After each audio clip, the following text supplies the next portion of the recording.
Donc aujourd'hui, le débat qui nous réunit fait suite à l'émission du 18 mars, dont le thème était, je le rappelle, la lutte contre le racisme a-t-elle échoué?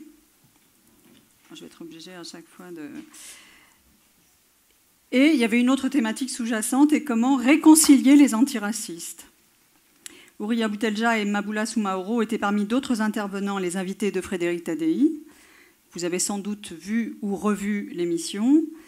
Mais dans un premier temps, afin de ne pas céder à la tentation ou la facilité de la paraphrase de ce qui a été dit par les unes et les autres, il me semble utile de commencer par mettre cette séquence en perspective. Elle prend un sens accru en l'inscrivant dans ce temps long qui conjugue racialité et colonialité. Ce sont deux termes donc que je propose de mettre en quelque sorte en exergue de la discussion qui va s'en suivre.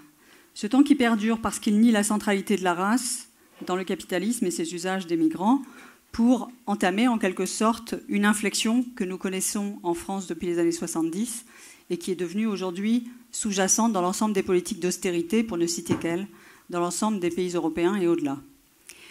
Donc cette séquence s'inscrit aussi dans une histoire qui a longtemps été invisible et qui est devenue éminemment médiatisée et instrumentalisée, qui est celle du racisme et de la lutte contre le racisme. Je rappelle brièvement la raison pour laquelle, effectivement, la question de la race a toujours été occultée.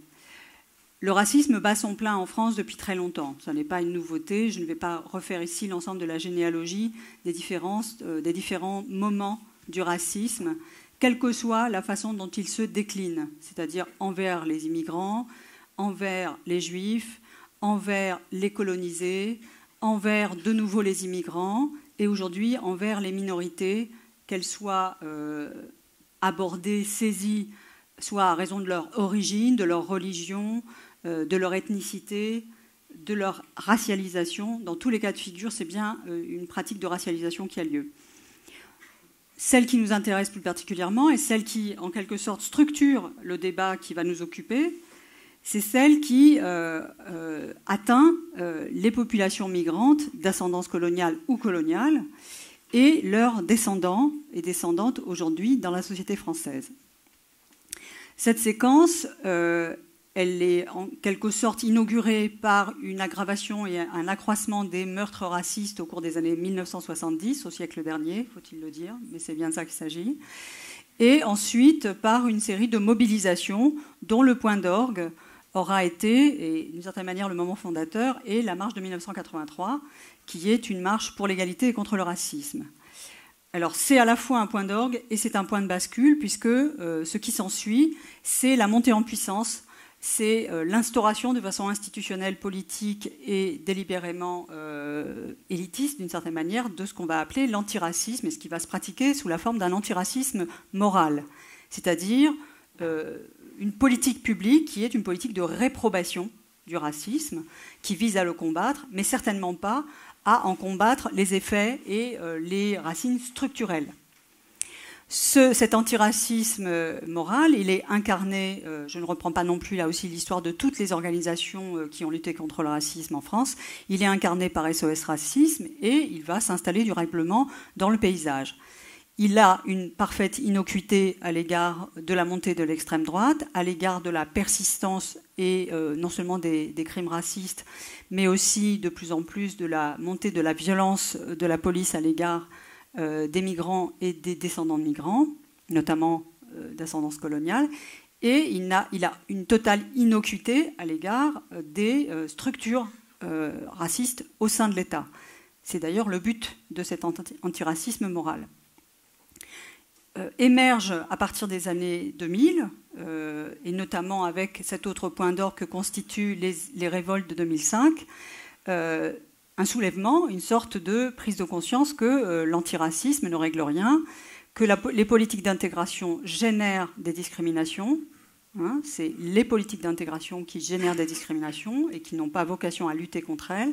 Le racisme se banalise, il devient respectable ou vertueux, selon les termes que l'on veut utiliser, précisément parce qu'il vise des populations qui sont racialisées et qui n'ont pas vocation à être des égales. La citoyenneté se hiérarchise, elle devient un privilège pour certains, Et dans ce climat-là, effectivement, l'antiracisme moral ne parvient toujours pas à régler les problèmes. Donc nous nous trouvons au terme de cette séquence, qui a été notamment largement discutée par des organisations qui se mobilisent, notamment en se définissant comme participants de l'indigénat de la société française contemporaine, notamment les indigènes de la République, mais pas seulement. Il y a toute une série de mobilisations qui tournent autour de cette question-là et qui tournent autour de la question de la marginalisation et de la criminalisation des quartiers populaires. Donc la question à laquelle nous sommes affrontés aujourd'hui, depuis cette dernière séquence d'une quinzaine d'années à peu près, c'est la question de savoir si on peut persister à légitimer un antiracisme moral qui non seulement est impuissant, mais a pour vocation à être impuissant. C'est-à-dire qu'il ne faudrait pas s'imaginer qu'il y avait une quelconque intention politique derrière cet antiracisme, et la montée en puissance d'un antiracisme politique qui, lui, entend bien poser à nouveau frais, ou en tout cas exposer la réalité du système race tel qu'il existe dans la société française, tel qu'il irrigue l'ensemble des institutions, tel qu'il est devenu ordinaire dans sa pratique au sein de toute une série d'administrations et de pratiques les plus ordinaires, encore une fois. Est-ce qu'il s'agit d'affronter cela et d'en comprendre en quelque sorte les racines coloniales et le présent colonial de ce racisme-là, ou est-ce qu'il s'agirait de continuer à entretenir l'illusion d'un antiracisme dont on sait aujourd'hui qu'il est non seulement inoffensif, mais qui n'a pas vocation à véritablement attaquer les dynamiques racistes à la cible et à la racine. Donc c'est bien du système race qu'il s'agit, et c'est bien dans ce contexte-là que l'intervention, ou plutôt l'invitation en fait, se situe. Et c'est pour ça que je trouve extrêmement intéressant de reprendre cette séquence, de l'inscrire dans cette dynamique, et de comprendre. Alors moi j'avais suggéré aussi d'essayer de comprendre dans quelles circonstances vous êtes invité en fait. Pourquoi à un moment donné vous êtes ensemble sur un plateau d'une émission qui est une émission de débat et de polémique, connue pour cela, mais qui en même temps est une émission relativement ouverte, semble-t-il, a priori. Et en quoi est-ce que la séquence dans laquelle vous allez vous trouver prise illustre précisément cet état des lieux et cet état de tension et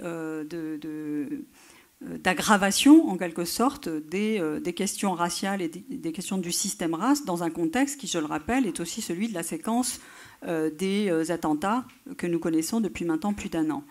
Donc c'est tous ces éléments-là qui me semblent être intéressants à garder en mémoire, mais ce qui est surtout essentiel, c'est de parvenir enfin à entendre la voix de Maboula Soumaoro et de Houriya Boutelja, dans la mesure où, tout particulièrement Houriya Boutelja, tu as été réduite au silence d'une certaine manière. Donc la séquence, je la lis d'une certaine façon, je propose en tout cas une première interprétation, c'est qu'il s'agissait véritablement de mettre en scène le rappel à l'ordre et l'entreprise de réduction au silence qui doit prévaloir dès lors que des voix dissonantes se font entendre au regard des questions de racisme aujourd'hui en France, de la montée en puissance, par exemple, d'une islamophobie qui a été questionnée d'ailleurs, puisque la question vous a été posée, est-ce que l'islamophobie est un racisme? Et il fallait que vous vous prononciez sur cette question-là. Donc c'est tous ces éléments-là qui me semblent intéressants à essayer de comprendre enfin dans la complexité et dans l'épaisseur de ce qui s'est joué lors de cette émission et de ce qui se joue maintenant que l'émission est passée, puisque on ne va peut-être pas rester simplement prisonnier de cet agenda. Il y a des chantiers, il y a des perspectives qui s'ouvrent et qui doivent être véritablement investies sur les questions, notamment de l'antiracisme politique et d'une certaine forme d'antiracisme décolonial. On pourrait peut-être l'appeler comme ça aussi pour prendre la mesure des enjeux. Donc ce que je vous propose, c'est à l'une et à l'autre, comme vous le souhaitez, dans l'ordre que vous le souhaitez, et peut-être en interagissant entre vous d'ailleurs, prendre la parole pour nous éclairer sur ce moment et sur la généalogie de ce moment, d'une certaine manière. Donc bonjour tout le monde. Bonjour. Voilà. J'ai besoin d'amour, j'ai besoin d'amour. J'ai aussi besoin d'amour. On a besoin de justice, mais on a quand même besoin d'amour. Donc avant de commencer, je vais être polie. Je vais remercier la Java qui nous accueille aujourd'hui. Je vais remercier Ouria et Nassira pour cette invitation, parce que c'est une initiative qui est partie d'elle. Et Ouria en particulier me pousse toujours à prendre la parole en public. Donc voilà, je réponds souvent à ses appels. Donc la semaine ou les derniers 10 jours ont été difficiles.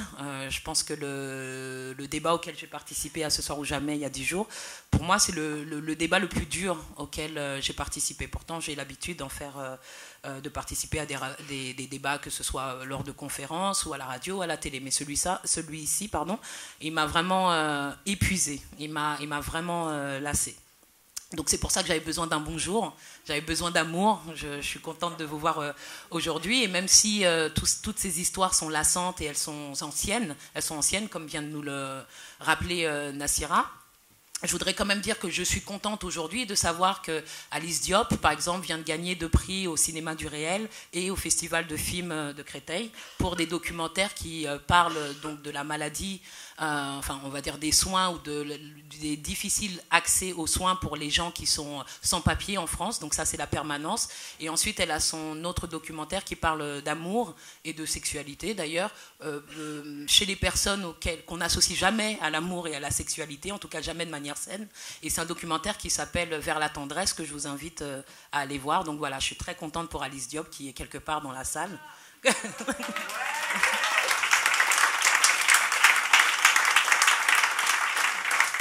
Voilà, 2 prix d'un coup. Voilà, je suis aussi contente quand je sais que la chorégraphe et danseuse Bintou Dembélé s'apprête à donner son prochain spectacle à la Maison des Métallos, voilà, qui s'appelle Strat. Je suis contente de savoir que Océane Rosemary, qui est aussi dans la salle, elle cartonne avec Chaton Violent, qui questionne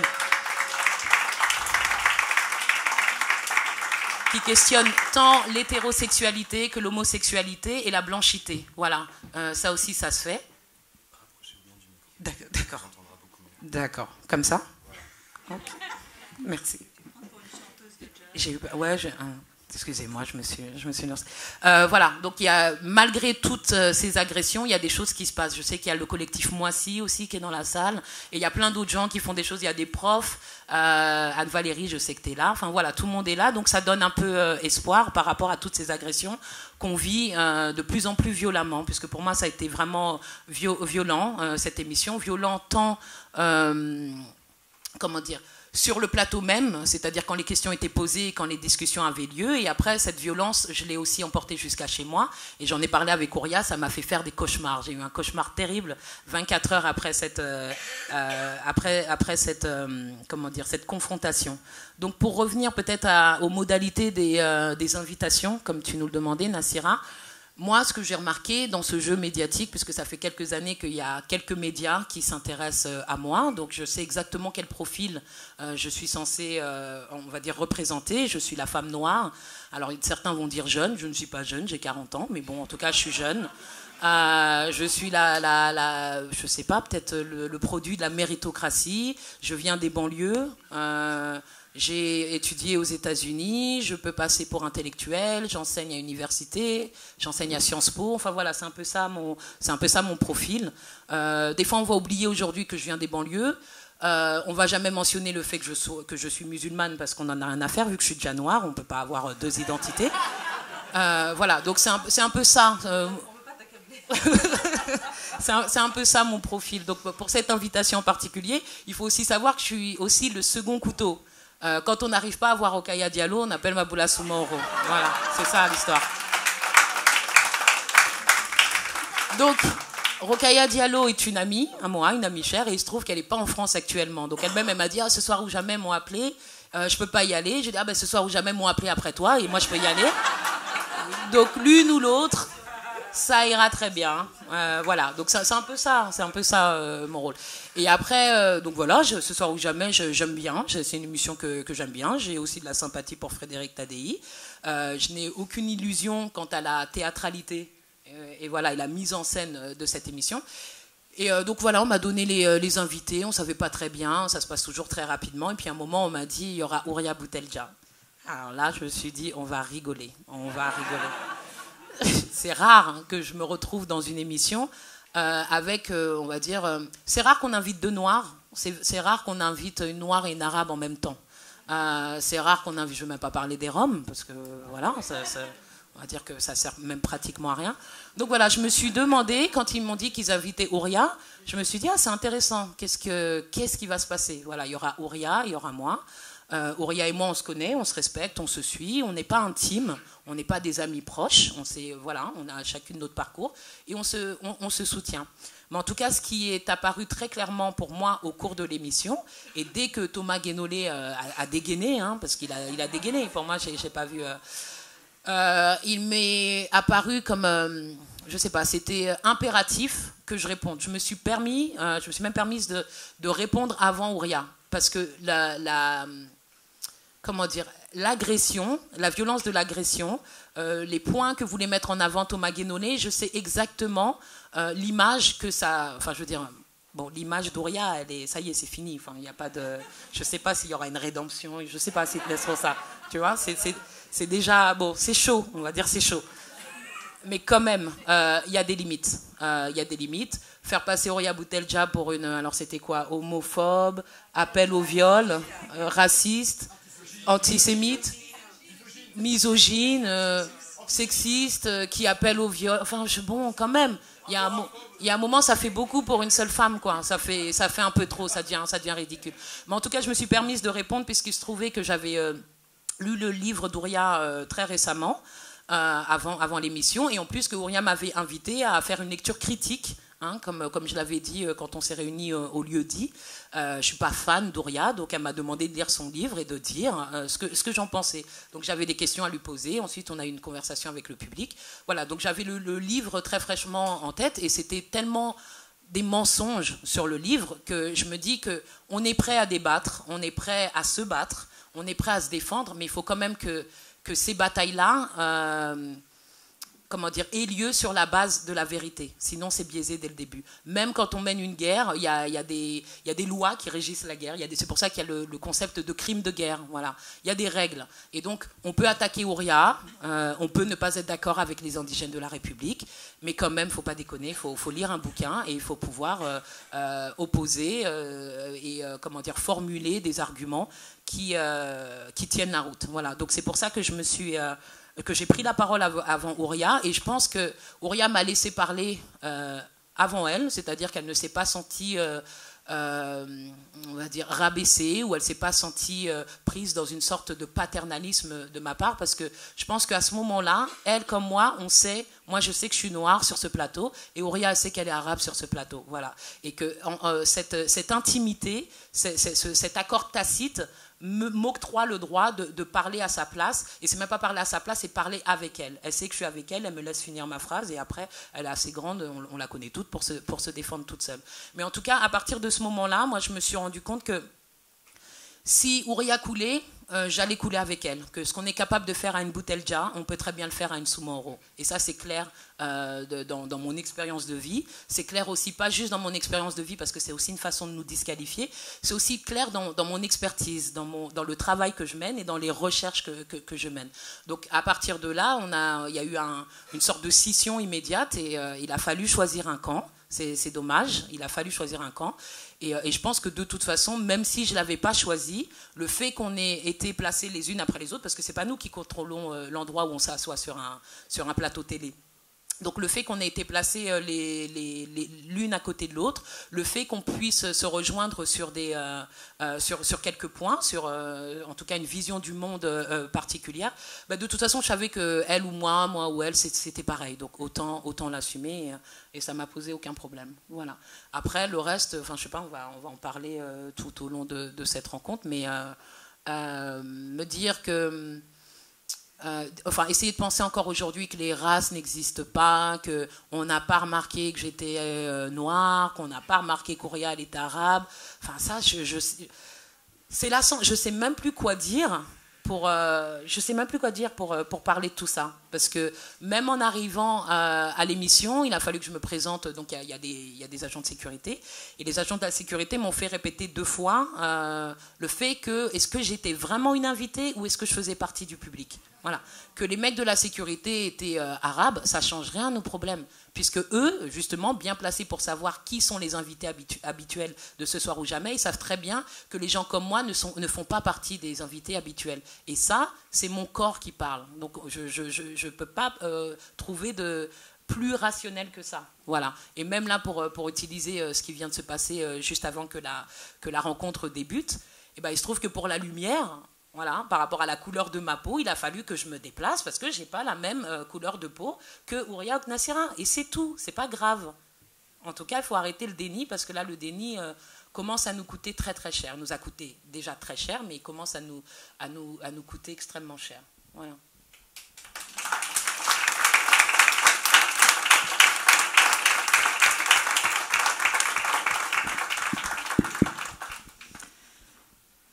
Bonjour. Salam alaikum. Je ne sais pas par où commencer, à vrai dire. Alors peut-être je vais commencer par une anecdote. D'abord, je vous remercie d'être là toutes les deux, de me faire l'amitié, d'être ici et de défendre le morceau ensemble. Je remercie la Java également de nous recevoir. Je remercie la sécurité qui est là. Alors tout à l'heure, tu disais, Nassira, qu'on a eu la salle gratuitement, c'est vrai, mais on a des frais. Et donc, vous ne vous en tirez pas comme ça. Donc, si c'est possible, c'est évidemment pas obligatoire, mais si on peut nous aider à payer ces frais, c'est-à-dire 1 euro, 2 euros, ça serait vraiment, vraiment très sympa. Et il y a également le technicien. Je vais commencer par une anecdote sur la question de la race. Alors, j'ai une copine juive, donc racialisée, qui est contactée par des amis à elle, qui souhaitent la rencontrer pour qu'elle-même leur donne leur avis sur mon livre. Pourquoi ? Parce qu'elles veulent comprendre. Ce sont des amies blanches, elles veulent comprendre. Et donc elles vont voir leur amie juive en espérant que celle-ci leur dira il y a une seule humanité, on a le même sang qui coule dans nos veines, faisant une farandole autour de la terre. Et l'amie juive en question leur dit ben non, en France il y a des noirs, il y a des arabes, il y a des juifs, il y a des blancs. Eh ben, elle a perdu ses 2 amis. Voilà. C'est je ne sais pas s'il faut dire des effets positifs ou négatifs de mon bouquin, enfin voilà. Oui, donc la race existe et la race a existé pendant l'émission.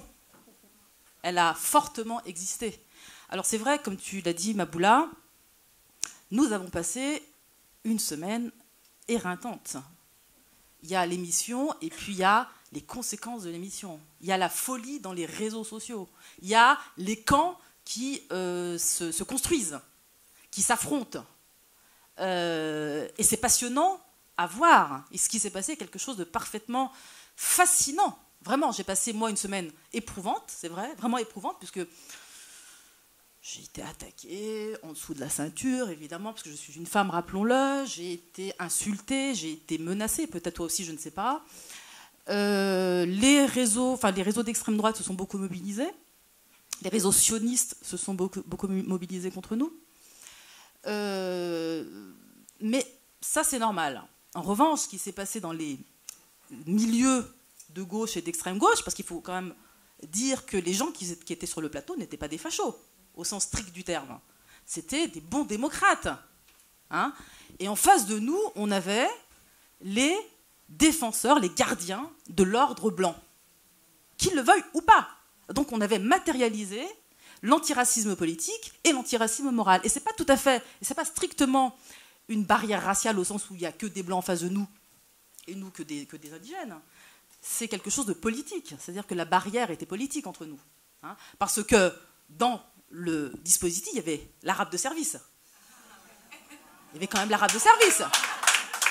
Et elle a parfaitement joué son rôle. Et je ne sais pas... Et alors, il faut que vous sachiez quand même, il faut que vous sachiez que nous, en tant que femmes noires et arabes, on a eu de la peine pour elle. Et il faut que vous compreniez qu'on a voulu l'épargner, qu'on l'a contournée, qu'on n'a pas voulu jouer le jeu de l'affronter elle. Parce qu'évidemment, elle était dans le dispositif pour jouer l'affrontement. Et que nous, on sait parfaitement bien qui sont nos adversaires. Et donc, on ne se l'est pas dit, mais on l'a compris tout de suite. Et c'est pour ça qu'on l'a contournée, qu'on l'a enrobée, qu'on n'a pas voulu discuter avec elle. Bon. Et j'ajoute une chose, je ne sais pas si ça s'est vu pendant le moment de l'émission, mais au début, elle leur rendait service. Et au fur et à mesure que nous, on s'imposait dans le débat, il s'est passé quelque chose que moi j'ai vu, à savoir Guénolé qui disait à cette dame, je ne me souviens plus de son nom, c'est pas votre tour, arrêtez de parler. C'est pas votre tour. Donc à un moment donné, elle commençait à les desservir. Donc ça c'est intéressant, et ça a montré quand même qu'à un moment donné, on maîtrisait notre discours, qu'on avait un discours politique, qu'on pensait en termes de structure, qu'on ne pensait pas en termes de génétique. Et j'ai le sentiment qu'au final, si l'émission a été aussi importante, c'est aussi parce qu'il y a eu un discours qui s'est tenu à grande échelle, dans un grand média. Et ça, pour nous, alors, la question du rapport aux médias, très compliqué pour nous, très compliqué. On est de ceux qui comprenons parfaitement bien comment agissent les médias. Et on sait très bien qu'ils ne militent pas, en tout cas qu'ils n'agissent pas pour nous servir. Ça, on le sait. Quand on y va en responsabilité. C'est-à-dire qu'on n'y va pas naïvement. Et quand on perd, c'est notre faute. C'est-à-dire qu'on ne peut pas aller innocemment dans un endroit comme celui-ci et ensuite pleurer. Et moi, je refuse de pleurer. Je refuse de pleurer. Si j'étais sorti KO de ce truc, c'est mon problème et c'est le problème de personne. Bien.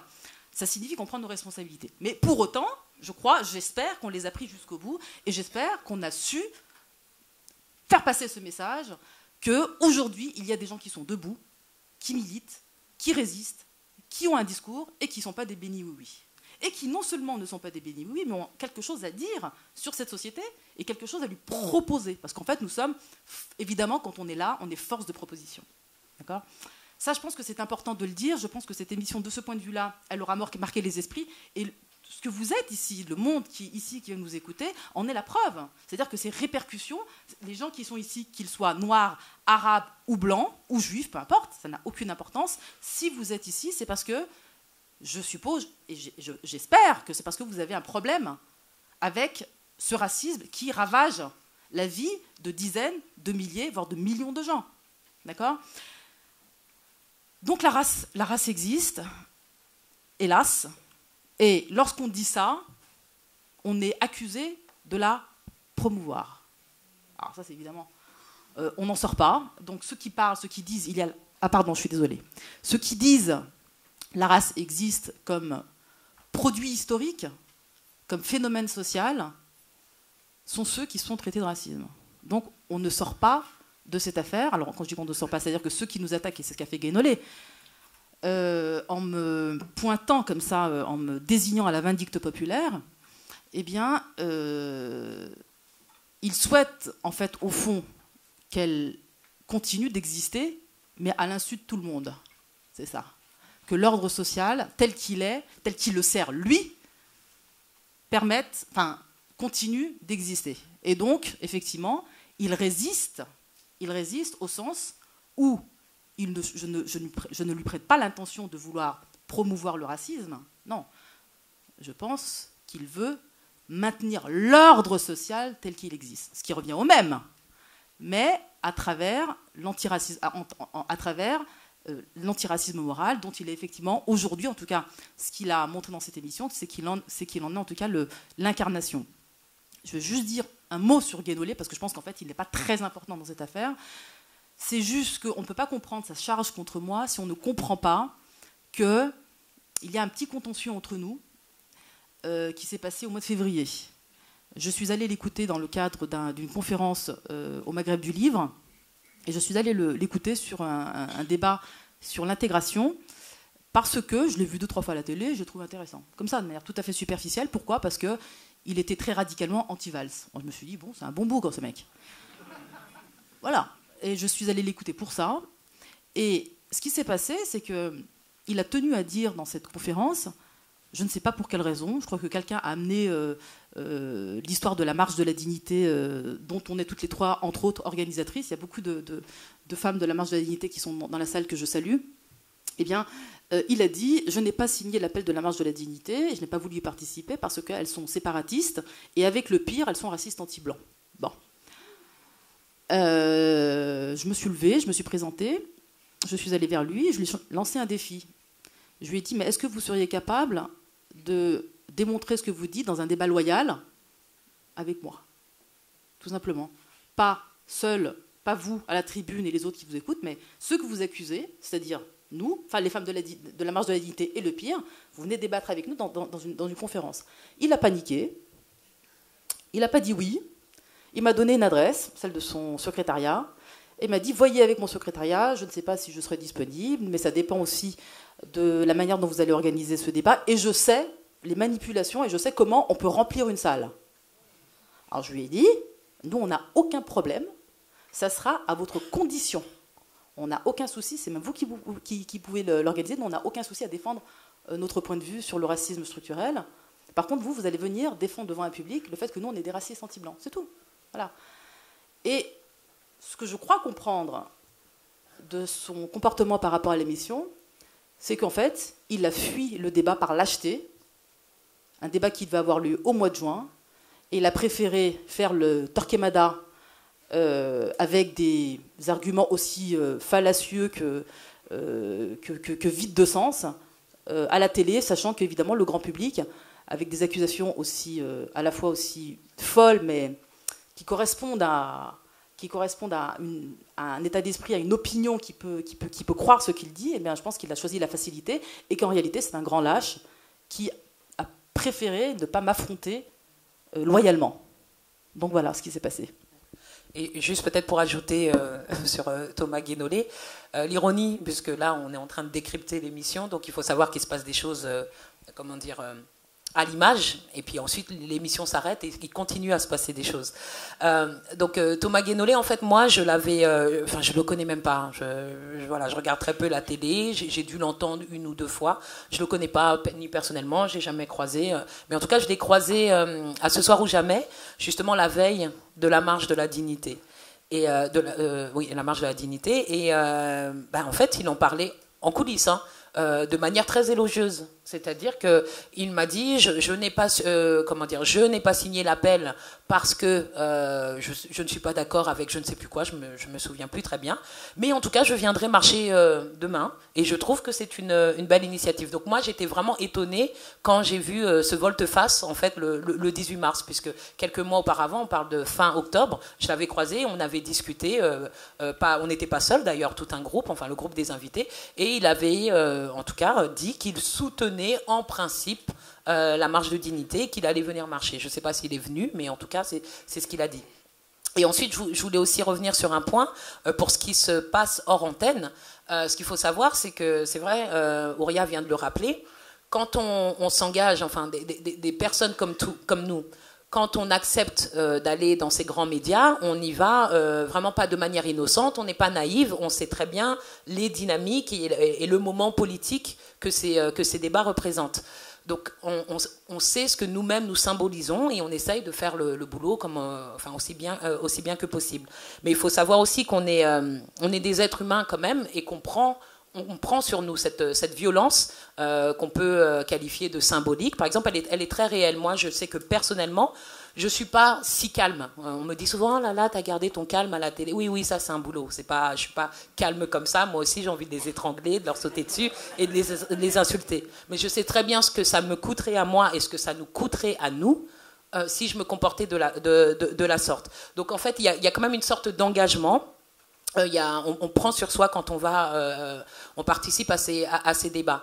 Mais ce qu'il faut savoir, c'est que je me souviens plus des noms des invités, mais il y avait le nom de famille, c'est je crois Colosimo, oui, la petite Colosimo qui était Anastasia, merci, Colosimo, que je ne connaissais pas du tout, voilà, qui m'a beaucoup agacée pendant la rencontre, qui m'a beaucoup interrompu, coupé la parole. Je comprends, j'ai regardé après des choses sur elle, je comprends un peu sa position. Elle est jeune, elle m'a l'air, enfin en tout cas elle est plus jeune que moi. Elle est jeune, elle est doctorante, elle a la dalle, voilà, elle a la dalle. Elle veut tout, elle est ambitieuse, elle a des rêves, elle veut se placer. Je sais pas en tout cas elle veut quelque chose. Il y a une énergie que j'associe avec la jeunesse, voilà. Donc elle est là et quand elle vient, elle a ce privilège de pouvoir faire son show à Ce soir ou jamais, un show qui n'engage qu'elle. C'est-à-dire qu'avec tout le cinéma qu'elle nous a fait pendant l'émission, après l'émission, elle est venue nous trouver, Ouria et moi. Alors moi d'abord pour me féliciter d'un débat de haut vol et de très grande qualité. Et oui. J'ai des témoins oculaires et auditifs. Et même des témoins qui ne sont pas Ouria Boutelja. Voilà, si Ouria n'est pas assez légitime. Voilà. Alors, merci pour ce débat. Je comprends tout à fait ce dont vous parlez. Oui, effectivement, c'est vrai qu'il faut parler de ces questions-là. C'est très important. Je vous remercie. Voilà. Et ensuite, elle se tourne vers Ouria Boutelja en lui disant « Madame Boutelja, je tiens à vous dire que j'ai lu votre livre et je l'ai trouvé remarquable. Je ne suis pas... je ne suis pas d'accord avec tout, mais il soulève des questions importantes. Voilà, donc c'est vrai qu'il faut discuter. Mais voilà, c'est ça qui se passe, c'est ça la réalité. Donc elle, je sais qu'elle n'a pas fait de cauchemar après l'émission. Voilà, elle y va. Elle est bien passée, elle s'exprime très bien, elle est dynamique, on peut compter sur elle. Elle peut en tout cas, je veux dire, voilà, participer à un débat. Voilà, il y aura du peps, il y aura du spice, mais c'est pas sa vie, Voilà, nous quand on y va, on parle de nos vies, personnelles et on parle des vies des personnes qui nous ressemblent. Qui nous ressemblent physiquement, qui nous ressemblent socialement, qui nous ressemblent idéologiquement. Voilà, c'est ça qu'on porte. Voilà, on n'est pas là juste pour faire un bon mot, pour participer à un salon le vendredi soir, pour se faire remarquer, pour avoir une chronique un jour à la télé ou à la radio. C'est pas pour ça qu'on y va. Voilà, c'est pas pour ça qu'on y va. Voilà, donc merci.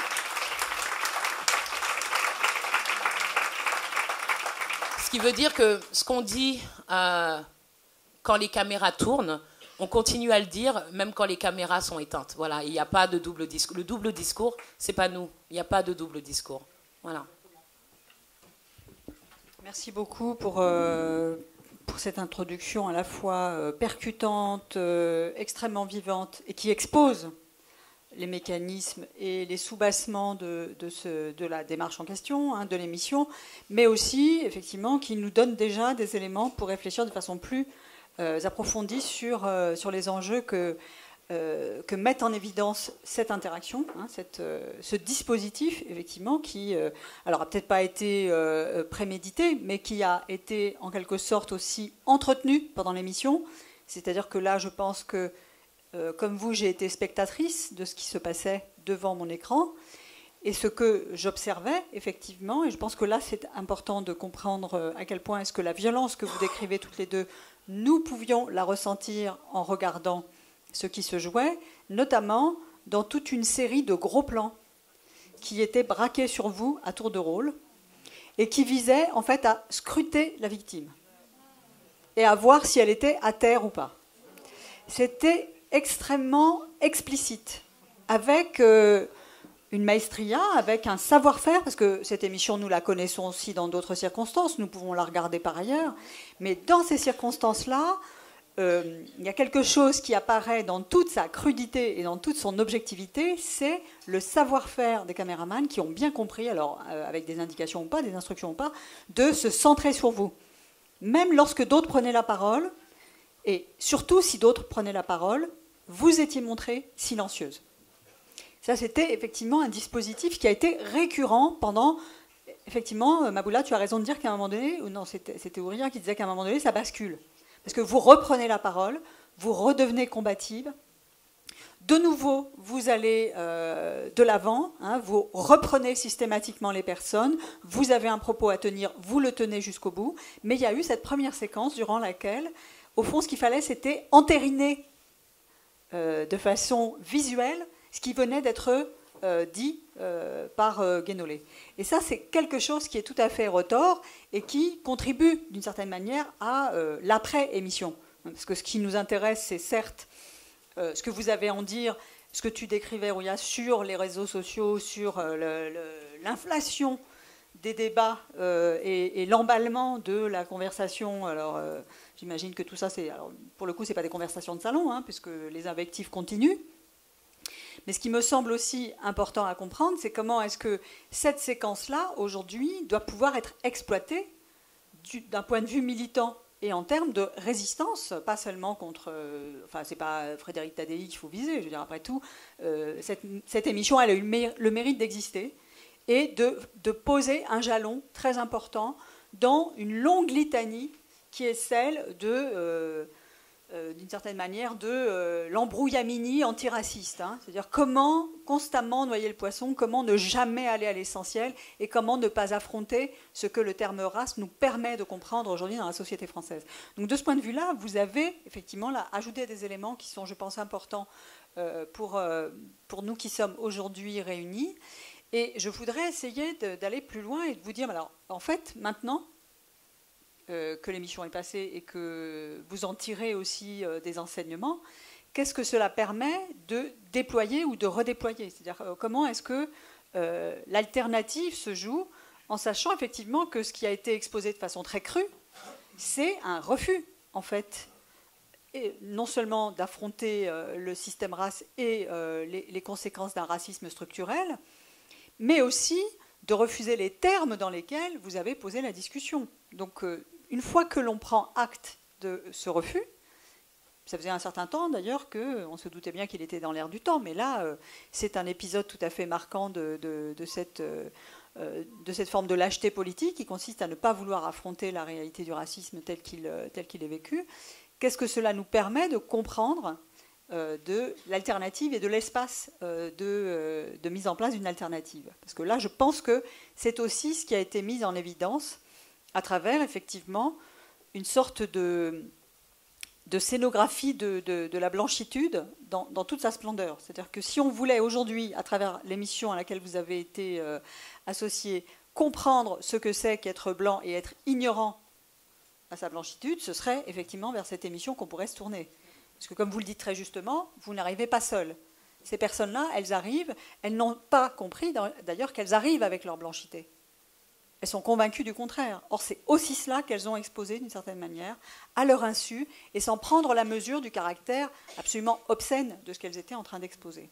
Parce que je suis d'accord avec ce que tu dis, Nassira. Moi, je pense que ce qui m'a frappé en tout début d'émission, c'est l'incapacité de la part de Thomas Guénolé de comprendre qu'au moment où il agresse Houriya Boutelja, et quand je disais qu'à un moment Houriya Boutelja ou moi c'était la même chose, à tel point qu'il a même dit il en parlant de nous deux, mais il a dit qu'il parlait français, c'est là qui m'a vexé, qui parlait français, qu'il utilisait le pluriel générique, le générique donc masculin, mais bon on va pas faire une analyse du genre qui n'existe pas non plus. Donc il a dit que je faisais partie des indigènes de la République.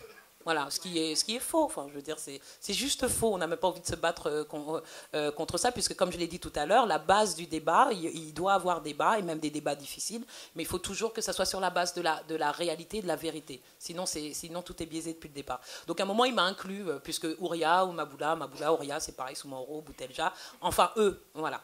Mais cette incapacité pour lui de comprendre qu'à un moment, cet homme blanc, voilà, ne peut pas incarner mais au sens littéral, ne peut pas incarner, ne peut pas représenter, ne peut pas porter dans son corps et ne peut pas porter dans sa chair, et là je reviens vraiment au corps et à la chair, pas au gène, au corps et à la chair, c'est pas lui l'antiraciste, il ne peut pas être l'antiraciste, et à mes yeux, il ne peut pas avoir raison contre une noire et une arabe. Il ne peut pas, c'est pas possible. Et ça, il va vraiment falloir que la France s'en rende compte. Il va vraiment falloir que la France s'en rende compte. Donc, vraiment pour clarifier, je ne suis pas en train de dire qu'on ne peut pas être blanc et antiraciste. Je dis simplement qu'on ne peut pas nier l'expérience des personnes qui sont le plus durement et le plus directement frappées et touchées par l'antiracisme. C'est tout. Et il va falloir l'accepter, ça. Et je pense que pourquoi on s'est battu pendant cette émission. Moi, à ce moment-là, quand il décide il s'érige en juge, et c'est lui qui va décerner les bons points de qui est antiraciste, qui n'est pas antiraciste. Je suis désolée, comme je l'ai dit auparavant, quand moi j'arrive à l'émission, on me demande si je suis une invitée ou si je fais partie du public. Donc c'est ma vie, c'est mon corps. Et il n'y a personne, surtout pas quelqu'un qui n'a pas le même corps que moi, qui veut dire quelque chose de particulier dans les sociétés dans lesquelles on vit.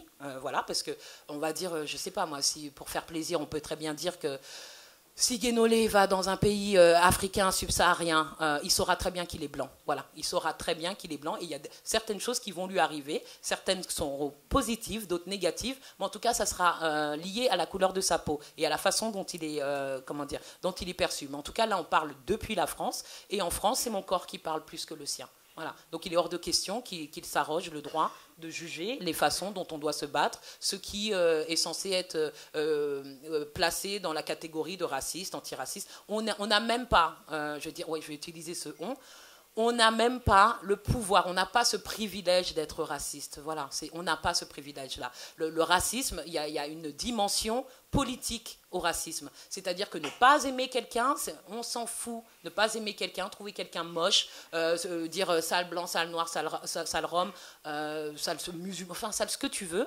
ça c'est rien. Ça existe tous les jours. Et les êtres humains, depuis la nuit des temps, ont trouvé plein de façons différentes de se faire la misère, pour parler clairement. Maintenant, ce qui est important, c'est de savoir que si quelqu'un, moi je suis noire par exemple, si quelqu'un n'aime pas les noirs et que cette personne a la puissance, a le pouvoir de me refuser un travail, un logement, l'accès aux soins, l'accès, je sais pas, à l'éducation, ben là on est dans le politique. C'est ça le racisme. Donc c'est pour ça que je dis, on n'a même pas les moyens, nous, d'être racistes. On n'a pas les moyens. Et après, et ça, on peut le comprendre une fois qu'on accepte ce déplacement, et ça a été mentionné tout à l'heure, de la question du traitement du racisme comme de manière, enfin sous le prisme de la morale. Voilà, c'est bien, c'est pas bien, c'est n'importe quoi. Ou si on s'attaque vraiment à la question politique. On n'a pas les moyens d'être raciste. Il faut avoir une certaine dose de privilège pour être raciste.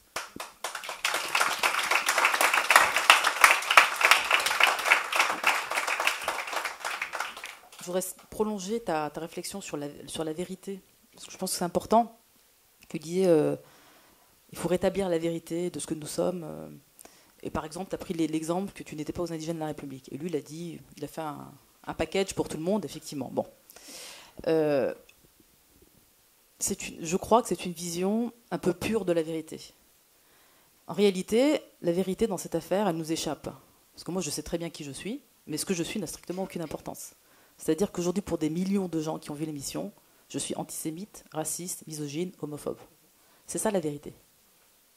Et la vérité dans ce qui nous concerne, c'est un rapport de force politique. Et le rapport de force politique, aujourd'hui, il est en faveur de ceux qui ont fait l'émission, qui l'ont constitué, il est en faveur de Guénolé. Et ce que je veux dire, c'est que moi, aujourd'hui, je ne peux pas échapper à ça, à cette vérité. Je ne peux pas. Donc ça, en vérité, c'est très grave. Mais ça en dit long sur les rapports de force qui nous sont extrêmement défavorables. Ça veut dire qu'on nous construira comme eux souhaitent qu'on soit construit.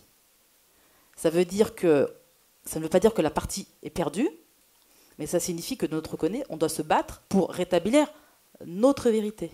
Mais ça, c'est un combat. Et ça ne sera pas aujourd'hui. C'est-à-dire que là, je vais marcher dans la rue, des gens vont me regarder. Il y a peut-être des gens qui sont comme les gens qui sont dans cette salle, qui seront sympathiques, et puis il y aura tous les autres.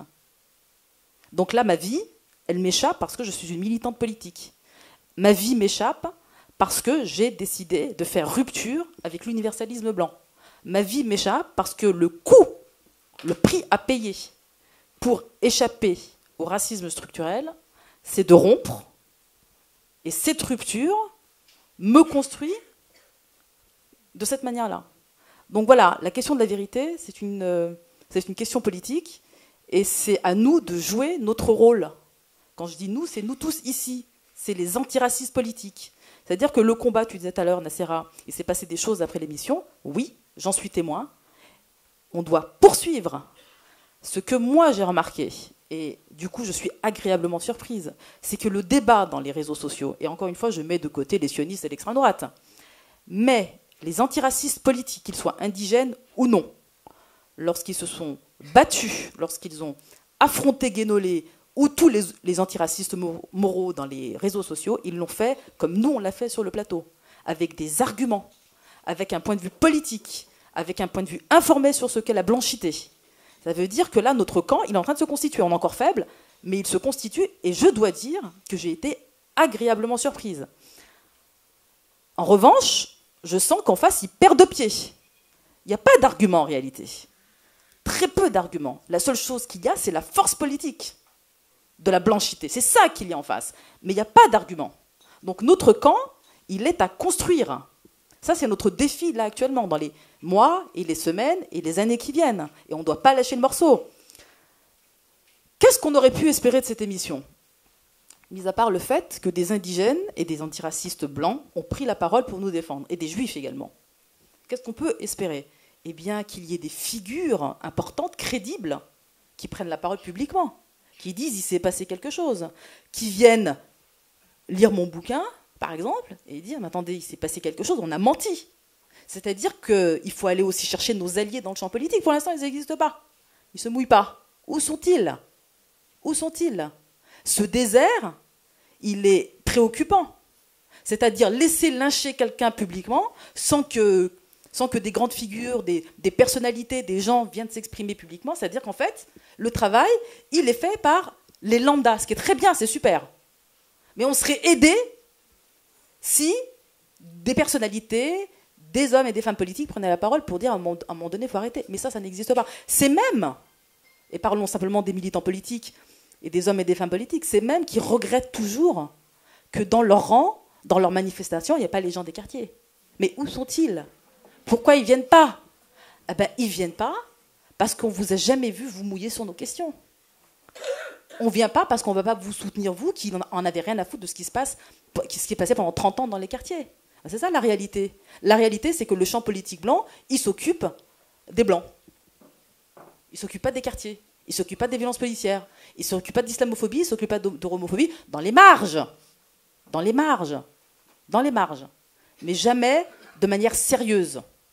Jamais de manière sérieuse.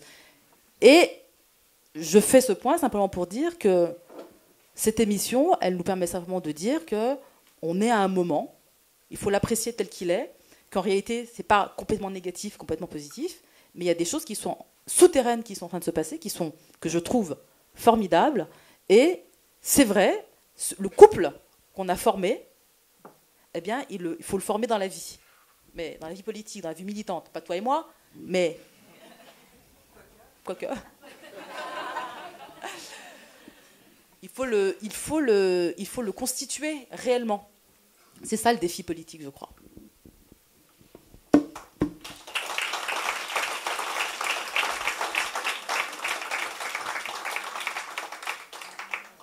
Nassira, juste avant que tu reprennes, c'est même pas pour revenir sur quoi, ce dont vient de parler Ouria.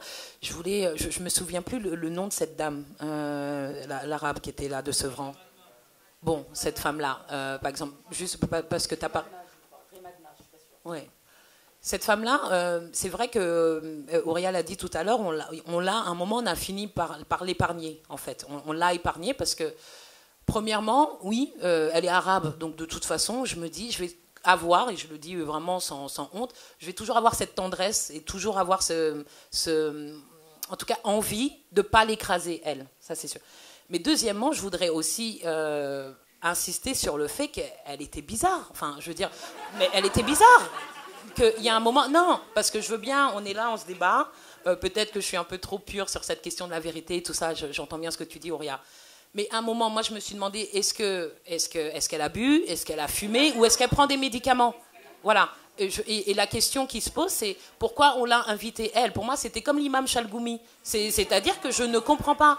Je ne comprends pas comment on peut faire semblant d'avoir une discussion rationnelle avec quelqu'un qui ne renvoie rien de rationnel. Et c'est pas parce qu'elle est arabe qu'elle ne peut pas être irrationnelle. Voilà. Et donc pour moi, la question c'était, je vois pas pourquoi on devrait la traiter sérieusement alors qu'il n'y a rien de sérieux chez elle. Voilà. Oui. Oui, elle a dit je suis blanche, comme elle a dit j'aime la France, je suis une maman, j'habite Sevran, c'est moi le quartier, c'est moi le terre-terre. Enfin voilà, elle a dit plein. Non. Non, mais oui, mais moi ce qui m'intéresse plutôt, c'est le rôle qu'on l'a fait jouer et c'est la vision qu'on pourrait même avoir des Arabes en général en disant qu'on va prendre cette femme et cette femme va symboliser les gens des quartiers ou les musulmans. Alors que cette femme n'est pas normale. Enfin, je comprends pas. Je comprends pas. Mais non, mais c'est même pas pour faire des blagues ou pour faire la maligne. Voilà, c'est pour ça que je l'ai comment dire, comparé à Chalgoumi, parce qu'il y a un moment où on veut parler, enfin, le mec ne parle pas français. Enfin, il faut arrêter. Il faut arrêter, c'est tout. Et je trouve que prendre une figure comme ça, enfin prendre une personne comme ça pour lui faire porter toutes ces questions politiques, eh ben, je trouve qu'il y a quelque chose de vraiment malsain dans la façon dont malsain et malhonnête dans la façon dont les personnes la gèrent. Voilà, c'est incroyable de faire. Comme elle est arabe, c'est pas grave. Qu'est-ce que ça veut dire? Les Arabes, ils sont un peu comme ça. Elle est folle, quelle que soit la couleur. C'est tout. Elle est folle. Voilà, c'est tout ce que j'avais à dire sur. Merci de cette mise en perspective aussi importante, parce que je pense que toutes et tous, par rapport à ce type de scénographie, nous pourrions penser à des exemples antérieurs, et il y en aura sans doute d'autres qui viendront, parce que ces personnes-là, elles sont souvent utilisées de façon aussi très, très éphémère. Elles apparaissent, elles ont, oui, elles des Kleenex. C'est une maman, c'est le petit peuple, jetables, travailleuse sociale, elle représente Sevran, c'est elle la banlieue, c'est nous faire. Là, il y a un moment, c'était comme si c'était la lutte des classes carrément. Voilà, Ouria et moi, nous on est alors des classes supérieures, oui. Effectivement, aujourd'hui, si on prend, oui, je suis universitaire, j'habite pas à Sevran, mais enfin, je viens de la banlieue, on va pas me faire jouer ce rôle-là. Mais là, à part jouer le rouleau compresseur contre une femme comme elle, enfin, non, c'est pas possible. Et après, enfin, elle ou une autre, il y en a eu plein des comme ça. Mais toujours cette personne qui va parler vrai, c'est vraiment une fille, une femme des banlieues qui connaît les jeunes, qui connaît les mamans, qui connaît les enfants. Elle est là, mais n'importe quoi. Enfin, Pour qui le racine principal, c'est celui des Arabes et des Noirs. Oui, en plus. Ouais. Oui. Je pense que oui. Alors chacune décline ce qu'elle veut bien. D'ailleurs, ces figures-là, on les a vues parsemées et puis s'imposer plus ou moins ou être invitées sur les plateaux. Si j'osais, je rappellerais la séquence précédente qui est celle de 2000, au cours de laquelle NPNS venait constamment expliquer qu'en fait, faire de l'anti-intellectualisme, faire de l'antiféminisme d'ailleurs aussi, sans vraiment en avoir conscience, et de fait expliquer que c'était les élites qui ne comprenaient pas la souffrance des femmes dans les quartiers et que donc il fallait les sauver. Toujours le pathos, c'est une mère. Voilà, elle, c'est une mère qui protège ses enfants. Elle arrive avec son ventre. Voilà, elle arrive avec son ventre. C'est la maman, quoi. La maman animale. Oui. Elle a clairement dit qu'elle était dans l'apaisement et que ce qui supposait que vous étiez dans le terrorisme. Ah oui. Oui. Pourtant, on est sorti terrorisé. Dans la confrontation. Pas par elle, mais par le climat général. Mais par le climat, moi, je suis terrorisée toute la journée, enfin toute la vie. Enfin, c'est terrorisant toutes ces histoires. Oui.